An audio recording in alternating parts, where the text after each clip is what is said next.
In Victorian London, your address wasn't just a sign of your wealth, it was a biological forecast. If you were born in the prestigious West End, you could expect to live well into your 50s or 60s. But travel just 3 miles east, and the average life expectancy for a labourer dropped to a staggering 19 to 22 years. London was not one city. It was two different worlds sharing the same air, though the air in one was significantly more lethal than the other. To understand the Victorian era, you have to understand the spatial divide. The city was fractured by class, geography, and infrastructure. In the West End, clean streets, cobblestones were swept daily of horse manure and refuse. Police patrols, the newly formed Metropolitan Police provided a visible sense of security. Private doctors, health was a commodity you could buy, with physicians making house calls. Reliable water, piped-in water from companies like Chelsea Waterworks, filtered and relatively safe. In the East End, open drains, human waste and industrial runoff flowed through the gutters, stagnant and rotting. Overcrowded rooms, the density was higher than almost any city in human history at the time. Shared toilets, a single, privy, or cesspit might serve 50 people, overflowing into the basements where others lived. Constant noise, filth, and hunger, a sensory assault that never paused. In the East End, home was a loose term. As the Industrial Revolution drew thousands from the countryside, the housing stock couldn't keep up. Landlords carved up old merchant houses into rookeries, warrens of tiny, windowless rooms. Entire families slept in single damp rooms. A mother, father, and 5 children might share one straw mattress, breathing in the damp that rose from the floorboards. But for those even lower on the social ladder, a single room was a luxury. Thousands turned to the common lodging houses. These were the final stops before the workhouse. In these houses, people rented space in ways that seem nightmarish today. Beds by the hour, if you worked a night shift, you rented the bed while the day shifter was at work. The sheets were never cold. The 4-penny coffin, you paid 4 pence for a wooden crate shaped like a coffin. It offered no mattress, only a single thin blanket.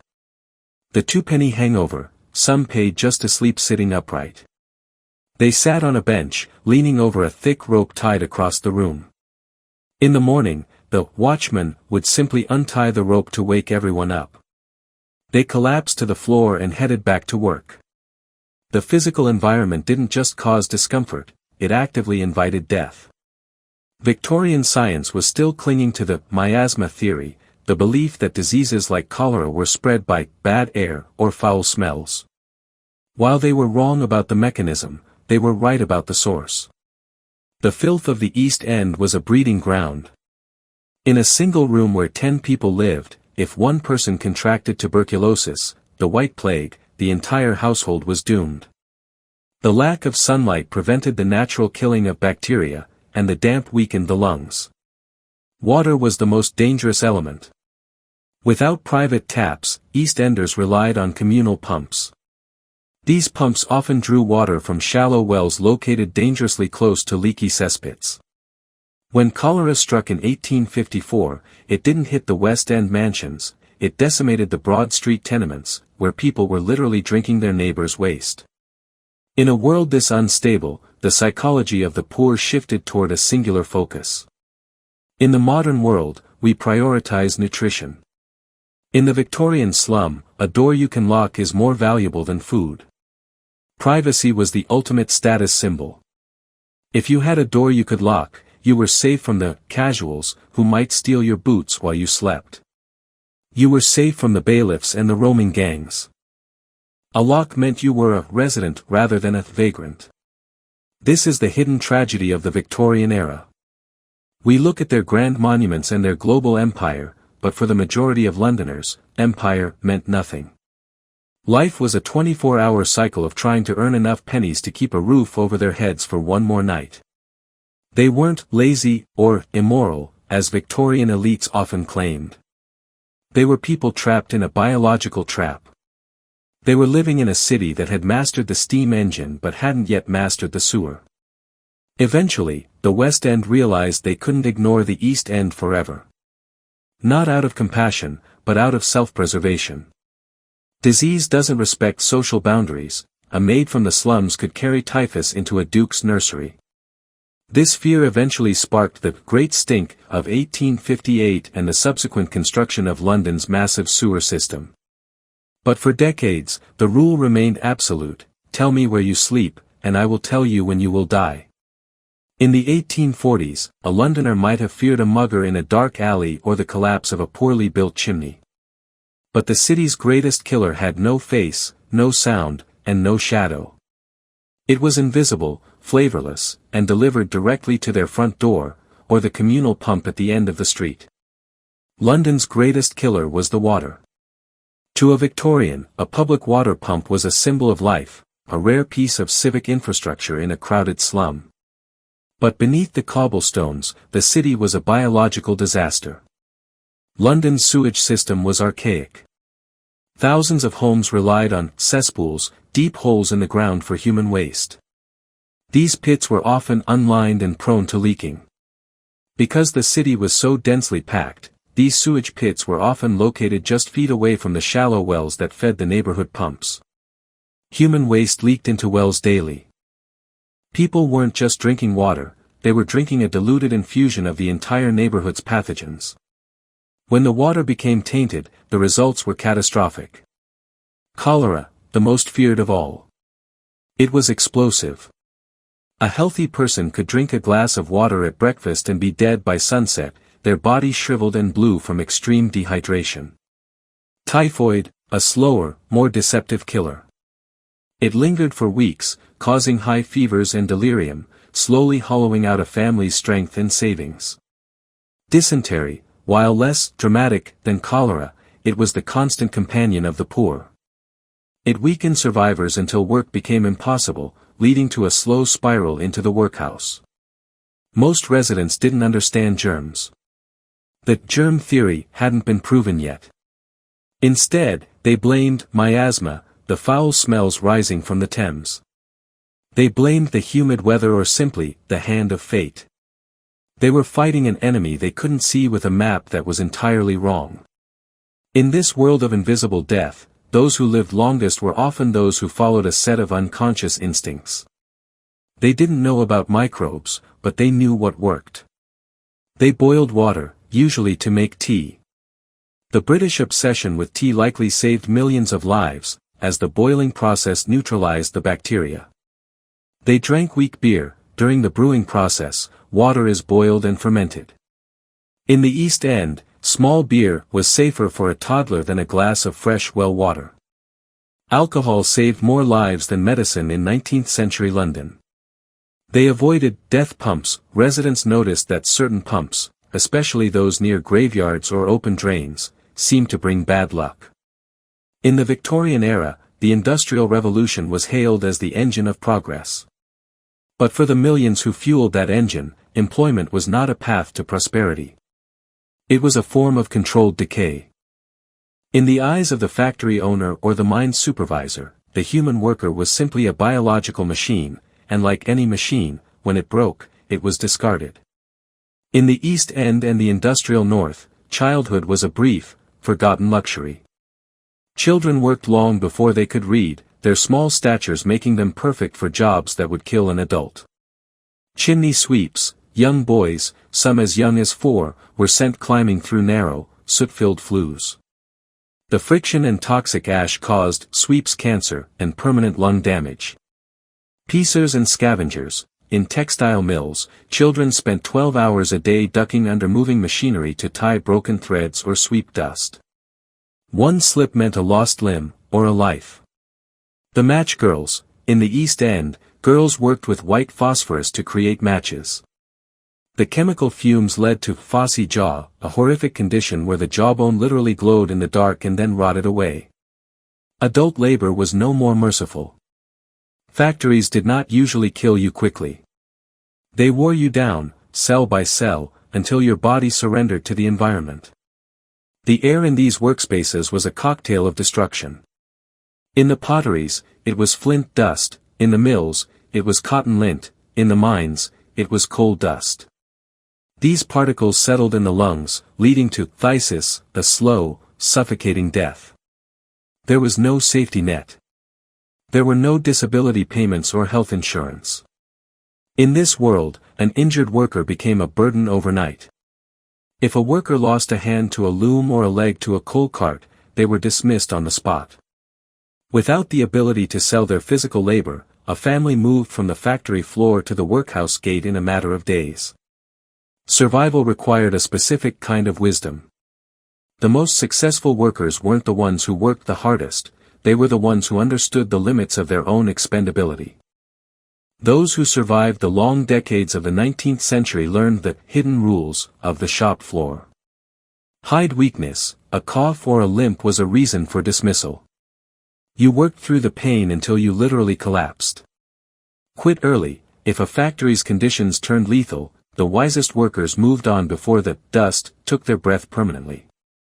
Conserve energy. In a 12-hour shift, pacing was the difference between reaching old age and dying at 30.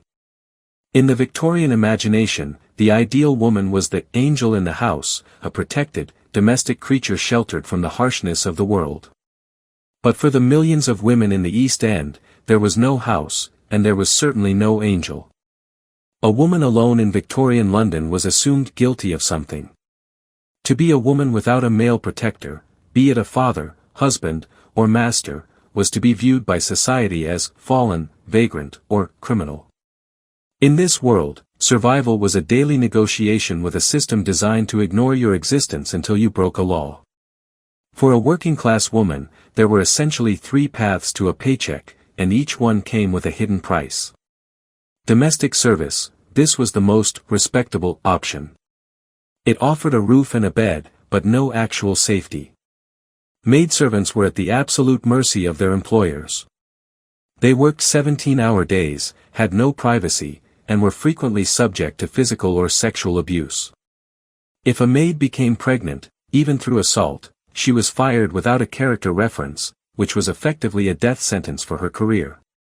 Factory work, whether it was the dust of the textile mills or the phosphorus of the match factories, industrial labor ruined a woman's health within years. The pay was roughly half of what a man earned for the same hours.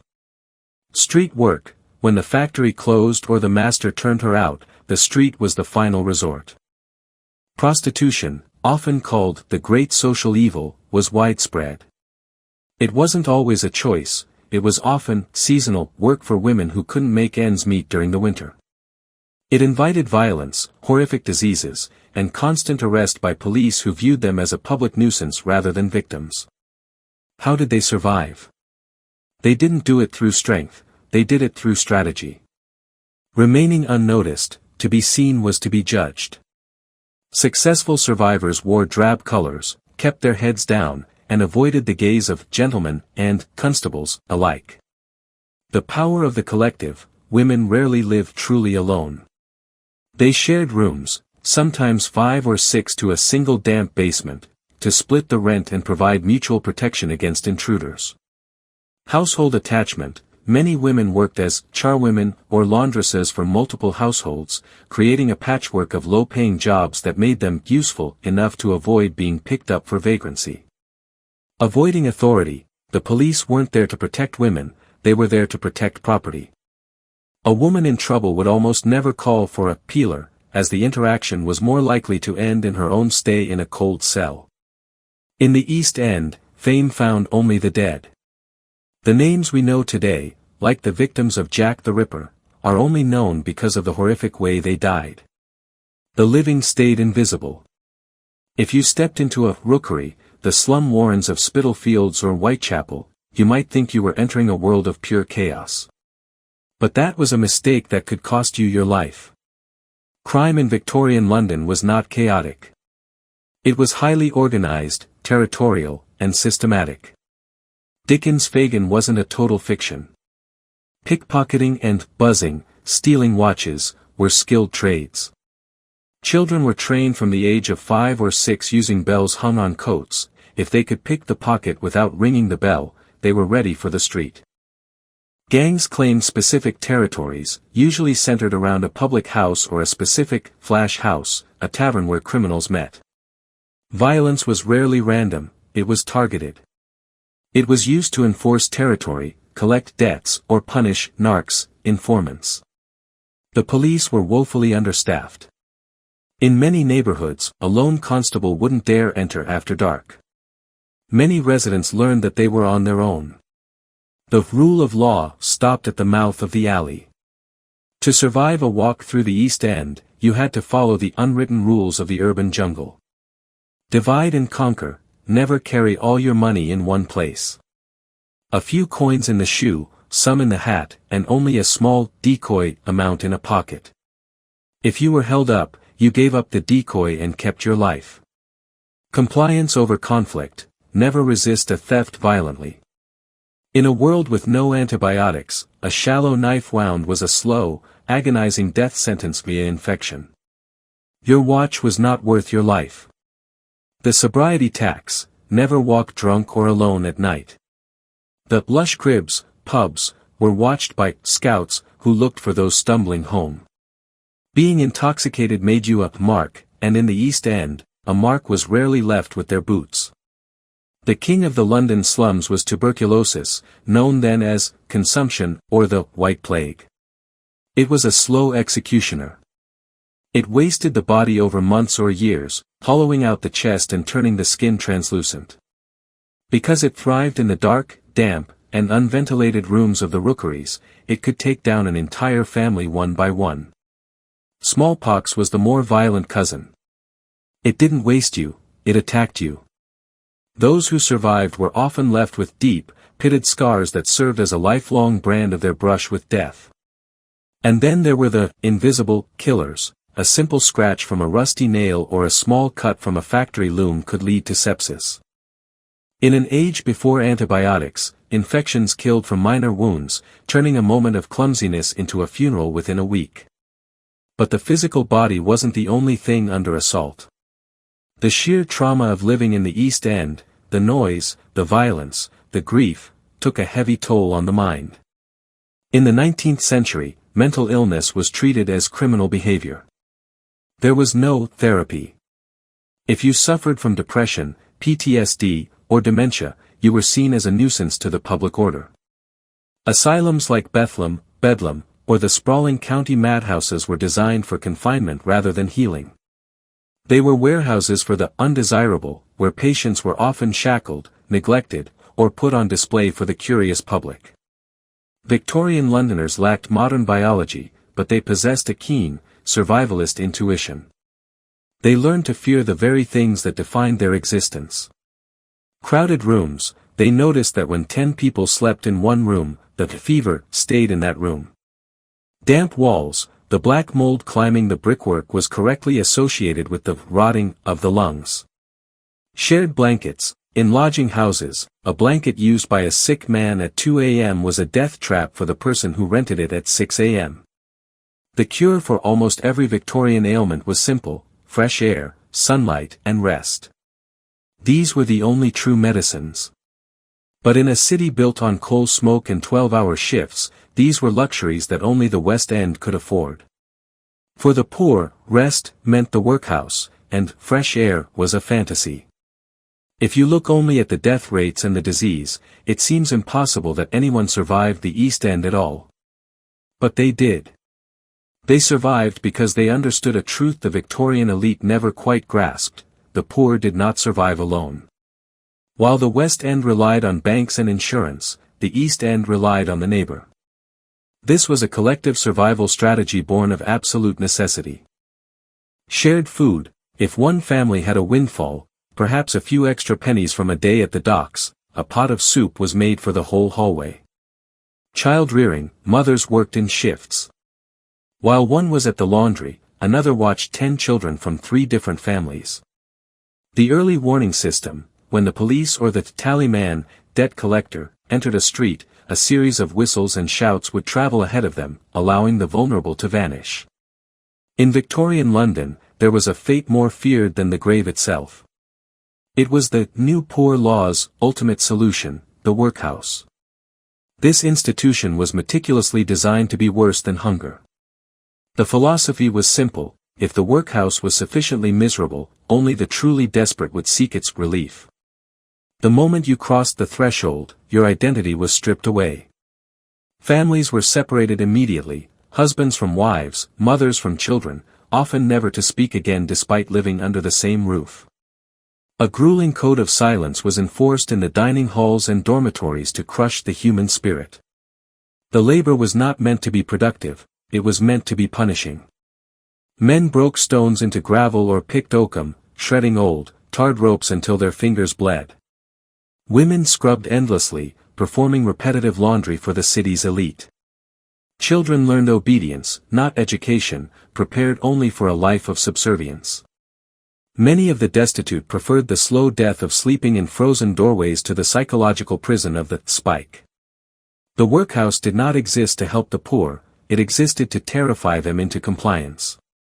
If you lived in the East End, you didn't need a tragedy to kill you. The mundane realities of poverty were lethal enough. They died. From infection after injury, a splinter from a shipping crate, a nick from a factory blade, or a blister from worn-out boots. From exhaustion, the human heart is a pump with a limited lifespan. When fueled by thin gruel and pushed through 16-hour shifts, it simply stopped. From childbirth, in a damp room shared with 5 others, with no clean water and a midwife who hadn't washed her hands, the miracle of life was a 50-50 gamble. From untreated illness, winter cough that was actually bronchitis, a sore throat that was actually diphtheria. From cold winters and damp rooms, when you cannot afford coal, the damp in the brickwork settles in your joints and your lungs, slowly hollowing you out until the first frost finishes the job. Most names were never written down. They were buried in paupers' pits, mass graves where coffins were stacked 20 deep until the earth could hold no more. Their lives left no paper trail, only a vacancy in a shared bed. In a city that treated you as a statistic, your only defense was the person standing next to you. Because the state provided no safety net, the poor wove their own out of necessity. They lived in shared rooms, where the body heat of others was the only thing that kept you from freezing in January. Shared meals, where a bone boil soup made from scraps was passed from family to family so everyone got at least a swallow of warmth. Shared warnings, the lookouts who whistled when the bailiff appeared or when a suspicious stranger entered the alley. Shared watchfulness, neighbors who checked on the elderly widow when her chimney stopped smoking, knowing that her death would bring the dead wagon to their door next. In the Victorian era, work was rarely applied for in the modern sense. It was begged for, often on your knees, in the freezing mud of a London morning. The gate of the factory or the dock was not just a workplace, it was a stage for a daily ritual of degradation. Every morning, hundreds of men gathered outside the docks and warehouses for the call-on. Employers walked the line, poking muscles and inspecting teeth like they were buying livestock. They chose only those who looked the strongest. The rest, the surplus, went home empty-handed to a family that hadn't eaten in 24 hours. Women faced a similar gauntlet, queuing for hours for a pile of laundry or a bundle of sewing. They were often forced to work for days and were only paid upon completion. If the work was deemed unsatisfactory, they received nothing. Children were sent to the front of these lines because they were cheaper and easier to bully into dangerous tasks. In the Victorian East End, the job market was a fiction for many. When the dock gates closed and the factories reached capacity, thousands of people were left with nothing but their wits and the pavement beneath their feet. But the streets of London were not just a thoroughfare, they were a biological and economic ecosystem. When formal work failed, London's poor turned to informal survival trades. This wasn't business, it was the desperate extraction of value from the city's waste. To survive the street economy, you had to see what others ignored. You had to become a master of the unmentionable trades. In a city of 4 million people, the sheer volume of waste was staggering, and in that waste lay the potential for a meal. The specialty trades of the street. The rag and bone man, perhaps the most iconic figure. They traveled the alleys with a barrow, collecting old rags, for paper making, and animal bones, for glue and fertilizer. They traded small toys or hearthstones for what others considered trash. The mudlarks, usually children or the elderly, they waded into the toxic muck of the River Thames at low tide. They searched for dropped coal, bits of copper, or old rope. One good piece of iron could mean the difference between a loaf of bread and a night of hunger. Pure finders, one of the most grueling jobs in the city. They collected dog waste from the streets to sell to tanneries, where it was used to soften leather. It was filthy, dangerous work, but the tanneries paid in cash. In a city before asphalt, the streets were a soup of horse manure and mud. This created a unique microeconomy, the crossing sweepers. Children, often as young as 6, would stake out a specific street corner. When a wealthy gentleman or a lady in a silk skirt approached, the child would frantically sweep a clean path across the road. They weren't paid a wage, they relied entirely on the tip flung into the mud. To lose your corner to a rival was to lose your livelihood. Narrator, on camera, then there were the coal hunters. Coal was the lifeblood of London, and it moved through the streets in heavy carts. Every time a cart hit a cobble or turned a sharp corner, small chunks would fall. Groups of women and children followed these carts for miles, darting between the wheels of carriages to snatch up the black gold. That fallen coal kept their rooms warm or was sold by the bag to neighbors. In the East End, London rewarded awareness, not strength. A massive man could starve if he lacked the eye for opportunity. Children became the primary breadwinners in these economies because they were faster, lower to the ground, and more invisible to the authorities. The rules of the street economy. Nothing was beneath survival. If it could be weighed, burned, or sold, it was valuable. Territory was everything. You didn't just find a spot, you defended it. Whether it was a prime corner for sweeping or a specific stretch of the river, your presence was your permit. Speed over quality, you had to move before the beadles, local officials, moved you along. The street economy was a game of snatch and run. London's street markets were loud, crowded, and dangerous, but for the millions living in the East End, they were the only reason they weren't starving. This wasn't just where you bought food, it was where you survived. But for the poor, timing was everything. The market wasn't one event, it was a series of escalating opportunities. Where London's real life happened. Cheap food found late, the Saturday night market, was a legend of the slums. As the midnight hour approached, costermongers, street sellers, would slash prices on meat and vegetables that wouldn't last until Monday. This was the awful hour, where a family could buy a week's worth of scraps for a few pennies. Goods traded without records. If a crate fell off a wagon at the docks, its contents reappeared in the market within the hour. It was an economy of no questions asked, where stolen boots, mismatched tools, and diluted gin changed hands in a feverish blur. The living newspaper. In a population where literacy was a luxury, the market was the primary source of information. You learned which factories were hiring, which streets had the fever, and which policemen were taking bribes, all through the gossip exchanged over a pile of herring. The affordability of the market came with a hidden risk. Because there were no regulations, the food was often a gamble with your life. Milk was often lengthened with water from the Thames and whitened with chalk or plaster of Paris. Tea was sometimes made from dried sloe leaves mixed with copper carbonate to give it a green tint. Meat that was beginning to turn was masked with heavy spices or sold under the flickering, deceptive light of naphtha lamps.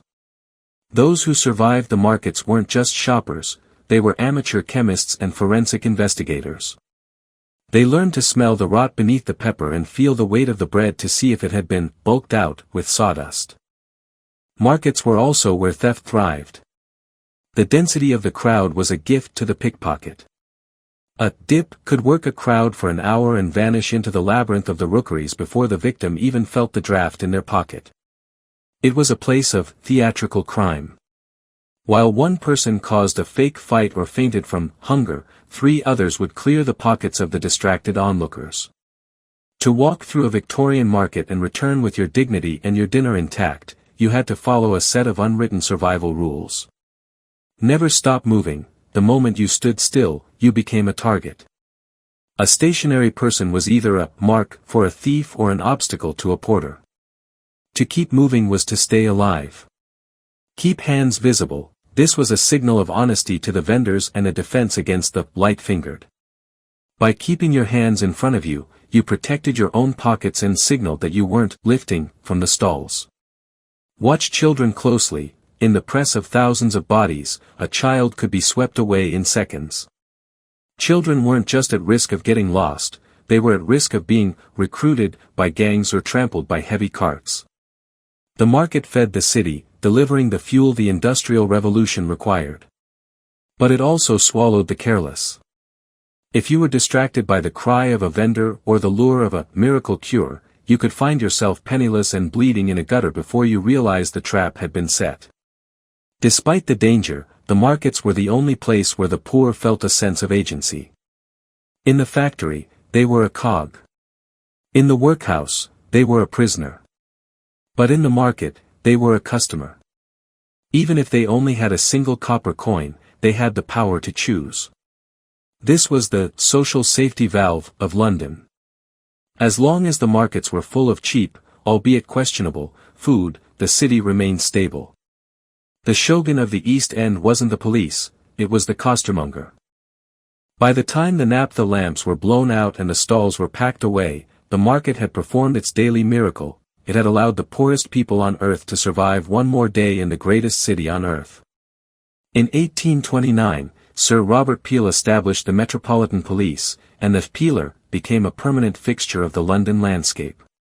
In history books, they are often portrayed as the noble ancestors of modern law enforcement. But for the resident of a Victorian rookery, the man in the blue coat was not a protector. He was an obstacle. Victorian policing existed, but it was distributed with surgical inequality. To understand the police, you have to understand who they were hired to serve.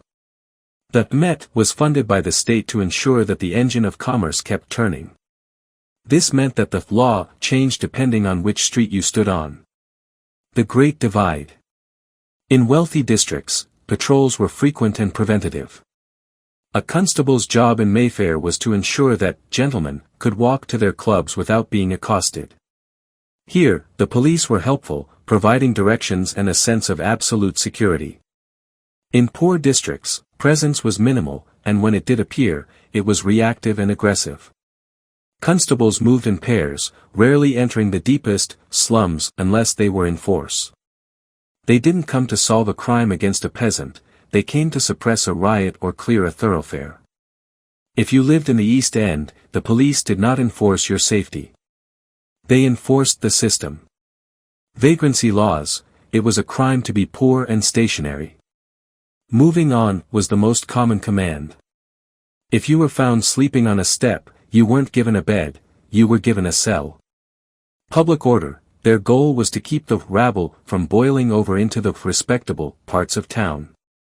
They managed crowds, broke up strikes, and cleared the streets of nuisances, which often included children playing or street vendors trying to earn a penny. Property protection, the law favored property above all else. Stealing a silk handkerchief could get you transported to Australia, while a man who beat his wife in a public house might only receive a reprimand for disturbing the peace. Survival required a specific code of conduct when dealing with the law. The poor learned quickly, avoid confrontation.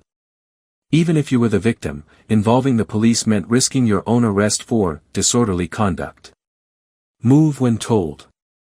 To argue was to invite a truncheon to the ribs. Never explain too much. In the eyes of a magistrate, a poor man's explanation was usually considered a lie. As the sun dipped below the horizon and the coal smoke thickened into a pea-soup fog, London underwent a terrifying transformation. The city of the day, with its commerce and crowds, vanished. The city of the night was a different beast entirely. Gas lamps created shadows, not safety. The light they cast was flickering and yellow, reaching barely 10 feet. Beyond that circle of light, the world was absolute black. Night was when the social order dissolved. Alcohol flowed freely in the gin palaces, and for many, it was the only way to numb the cold and the hunger. But the liquid courage of the night often led to casual, explosive violence. The night dangers included robbery and garroting, a popular technique where one thief would choke the victim from behind while another emptied their pockets. In the dark, it was silent and efficient. Assault, street fights were common, often sparked by nothing more than a spilled drink or a perceived slight. With no emergency services, a head injury at 2 a.m. was usually a death sentence. Arrest for loitering, for the homeless, the night was a game of cat and mouse. To sit down was to be arrested. Thousands spent their nights walking in circles just to stay out of a cell. Exposure to cold, London winters were lethal.